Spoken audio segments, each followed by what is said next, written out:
All right, everyone. So when I first read this, I almost fell out of my chair. Got to be honest with you. I almost fell out of my chair. So Adam Silver reportedly is seriously considering abolishing the rookie draft and turning rookies in free agents if it is the only way to stop tanking. So one response was removing the draft and letting rookies sign wherever they want would be the worst idea the NBA has ever had. Small market teams would be cooked. So this idea, the idea of letting rookies basically go wherever they want, that would be a disaster. Okay, let's just take that and let's just put that to the side and say, yeah, never do that. Right? We want that to be the case because that's how these small market teams are able to, first off, get stars, and then second of all of the other things the NBA has done has been to try to make it so the stars remain with those teams, right? This is why the concept of the Supermax and all of that stuff came to be. Restricted free agency, all of these things were meant to keep players where they're drafted because that's just better for the sport, right?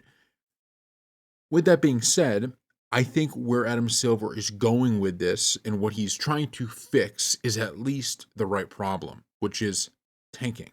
Tanking has destroyed the NBA because here's the issue. Tanking, a lot of people view it as, you know what tanking is?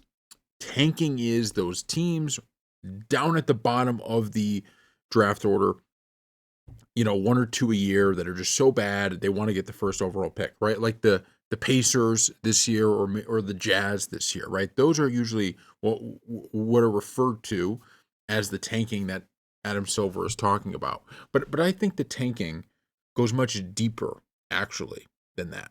I think that's the least of our concerns. If that was the only way that tanking was going on, I would say, okay, keep doing what you're doing. Take draft picks, do whatever, problem solved, right? That's obvious tanking. To me, the bigger issue with the NBA, and this is with all sports, but I think it's specifically the NBA because it's the worst of both.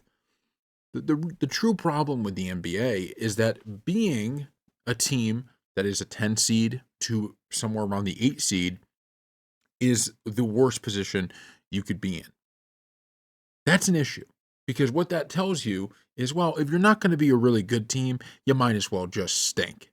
And I think that's really bad for the sport. Right? When you look at football, for example, because there's so many positions on a football field, because there's so much, kind of one year a team's really bad, next season the team could be really good, right? Think about even this year, right? Two teams that were in the Super Bowl, one of them last year was terrible. The Patriots were a terrible team. They were in the Super Bowl. The Seahawks weren't necessarily a terrible team, but they weren't a title contender last year, and they were in the Super Bowl this year. So in the NFL, things can change quickly. There's more positions. So first round picks are just way more valuable in football than they would be in the NBA. A first round pick is about as valuable as, like the first 5 or 6 picks of the lottery in the NBA, right? There's really a lot of talent to be had in the NFL. So the tanking doesn't become quite as big of a deal. Doesn't mean it's nothing, but it's not quite as big of a deal. The NBA, if you're one of those teams that's constantly drafting either on the outside of the lottery or in the middle, it it's almost like you're constantly missing out on those big name stars unless you get lucky and you're able to do that.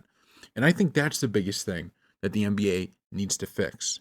If they could make it so that teams are incentivized to be around that like in my mind, you shouldn't be held back or hurt for being a team that is attempting to make the playoffs. Like that shouldn't be something where you go, that's a bad thing. You hear it from fan bases all the time, right? Where they're like, I mean, Bulls fans are a perfect example, right? They're always talking about how, man, I just don't want to be in that middle anymore, and it makes sense why they're frustrated by it because they're like, hey, we're like never drafting up at the front where we could get one of these franchise altering players. But at the end of the day, shouldn't we be incentivizing teams like at the trade deadline to go from, hey, we actually want to make the playoffs this year, right? A team that's kind of they can go. Everybody knows the teams, right? They can either go in. They're either going to be first, second pick, or potentially they're a team that could sneak into one of those last playoff spots. I really believe if they could find a fix for that, it would fix many of the NBA's problems. If you had one or two teams that tanked to the bottom, it wouldn't be the end of the world. Okay, so then that game is bad, right? Get it. They're bad teams. Fine.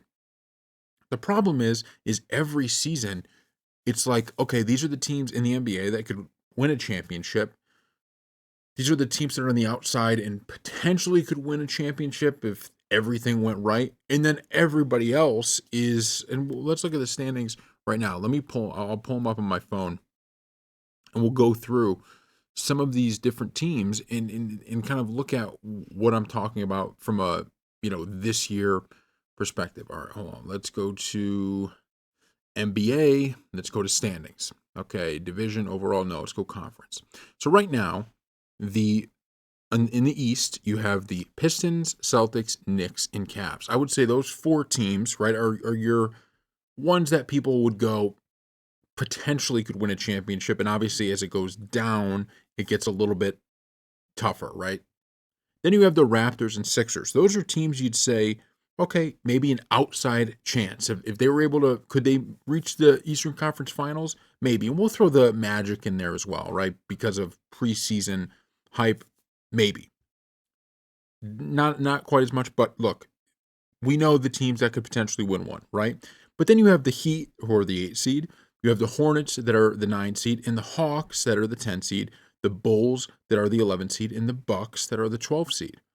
Imagine if the NBA was put together and built where teams were actually incentivized to be among those four teams that are currently fighting for the last two playoff spots. Imagine if there was an incentive structure for those teams to get in there. Well, what would that do for this season? Well, that would mean instead of the Bucks being viewed as a lost season, if there was an incentive for them to actually make the playoffs rather than not make the playoffs, they would be a team we'd be watching and we'd be paying attention to because they're only 3 games out of it, right? Actually, according to the rankings here, they're only 2.5 games out from that.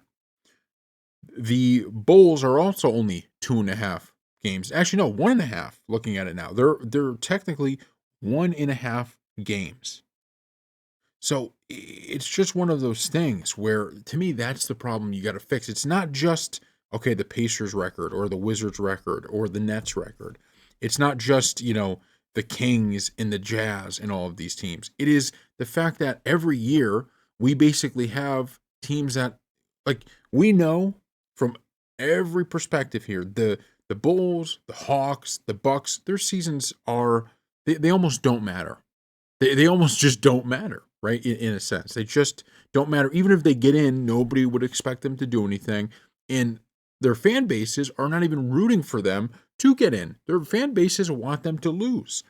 That's not the way the product should work. If you compare this to the NFL, usually there's like a few teams a year where fan bases down at the end of the season are like, please lose this game. Please lose this game so we can get that first overall pick. But that's like a few teams. Everybody else is trying to figure out a way for their team to get into the playoffs because there's a potential for them to do something. If we go over to the West is a little bit different because the 10 teams are a little bit more locked in, right? The Clippers are 5.5 games in the lead of that 11 spot. So it's a little bit different over there, but still, it's like the bottom line is the Clippers, the Trailblazers, and the Warriors, those teams, right? Nobody's looking at those going, yeah. Their fan bases are all kind of disappointed a little bit in that. Now, the Clippers are kind of a weirder situation because of their kind of what the star power they've had and versus where they are. But the overall point is I think this is the real problem that the NBA needs to fix. And I don't think this is how you fix it, but tackling that could really lead to a resurgence for the league. Finding a way to make these games matter. That's how you make the regular season matter. The problem is right now is, like we said, we've named all, think about how many teams in each, like we're looking at here, basically 6 teams in the East and maybe another 6 or 7 in the West where we'll put the Warriors into another 8. I mean, it's like, think about out of all the teams in the league, that's all that really matter, right? In terms of could they potentially do anything, and that's being as favorable as possible. Now, if we go over to the NFL this year, we look at the wild card. Or we can look at actually we'll go to the wild card here. We go to the NFL, it's almost completely different, right? It's like it's almost completely flipped. Obviously, by the end of the year, okay, things look a little bit different. But let me read you the first 5 teams that missed the playoffs for the AFC: the Colts, the Ravens, the Dolphins, the Bengals, and the Chiefs. Each and every one of those teams were in the hunt basically down the stretch of this season, right? For different reasons, but they were around there. I would say the Chiefs, obviously, after the Mahomes injury, that was it for them. The Dolphins were certainly a dark horse, right, after how they started, but all of the fan bases here, right, had some hope at some point. Go over to the NFC. Let me read you again the first 5 teams that missed. The Vikings. No, they had their chances throughout the season, right? The quarterback play held them back, but they had their chances. The Lions. The Lions had chances to get in the playoffs. They were alive and well. The Falcons and the Bucks, both of those teams were alive and well down at the end of the season. And the Cowboys were one of the more exciting teams of the year. And they lost some games that they probably shouldn't have, but all throughout the season, people were saying, could the Cowboys make a run here? Is there a chance that those Cowboys make a run? Is there a chance the Cowboys can get in and find a way? So in the NFL, it's a majority of the teams, like a vast majority of the teams that are able to keep things exciting because of the idea of it getting in and they could win. I understand the NBA is different. When you're doing 7-game series, you can't create that same, like it's a lot harder for a team to upset somebody 4 times in a 7-game series if they're not better than them.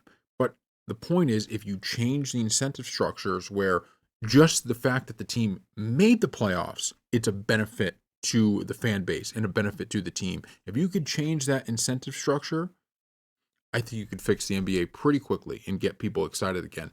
And on top of that, you do still have to protect, and I agree with this, you do still have to protect for sometimes teams are, they make a bad free agent signing, they do something terrible, they whiff on a draft pick somewhere, they have an injury, and the team is just in a really bad state of affairs and they need that help with that first overall pick or something. So you want to make sure that there still is kind of that lifeline for franchises to get back on track. But I think if they incentivized teams like, which is once again, going back to the NBA this year, if we incentivize these teams, the Bucks, let me go to the standings here, the Bucks, the Bulls, the Hawks, the Hornets, the Heat, the Trailblazers, the Clippers, even the Grizzlies, the Mavericks, like if we incentivize those teams to, instead of kind of going, okay, this isn't our year, if we incentivize them to make that, how championship teams will make a move at the deadline, let's add that one piece that might put us over the edge and make us a champion. Imagine if the NBA incentivized a team to say, okay, we're in that 8, 9, 10 spot. Let's make one move, and that almost ensures that we stay here. Think about how that would add a little bit of, excitement for everybody involved throughout the regular season. I hope Adam Silver, I think this is going to be a test of whether he's going to be somebody that's viewed as not necessarily a great commissioner. Because as of right now, I just think there's going to be a lot of, the way things are looking for the NBA in terms of how the kind of regular season is viewed. I think there's a lot of criticism going his way. If he could fix this problem, he would be remembered as a pretty darn good commissioner. So thank you all for watching.